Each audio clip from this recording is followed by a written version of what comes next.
தமிழகத்தில் உள்ள முக்கிய அரசியல் கட்சி தலைவர்கள் உள்ள தொகுதிகளில் எஸ்ஐஆர் நிலவரங்கள் குறித்து தற்போது பார்க்கலாம். முதலமைச்சர் மு.க.ஸ்டாலின் சொந்த தொகுதியான கொளத்தூரில் 1,03,812 வாக்காளர்கள் நீக்கப்பட்டுள்ளனர். துணை முதலமைச்சர் உதயநிதி ஸ்டாலின் தொகுதியான சேப்பாக்கம் தொகுதியில் 89,241 வாக்காளர்கள் நீக்கப்பட்டுள்ளனர். அதிமுக பொதுச் செயலாளர் எடப்பாடி பழனிசாமியின் தொகுதியில் 26,375 வாக்காளர்கள் நீக்கப்பட்டுள்ளனர்.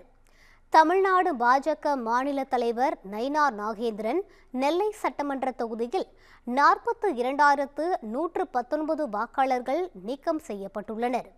முன்னாள் முதலமைச்சர் ஓ பன்னீர்செல்வம் சட்டமன்ற உறுப்பினராக இருக்கும் தொகுதியான போடிநாயக்கனூரில் 24,386 வாக்காளர்கள் நீக்கப்பட்டுள்ளனர்.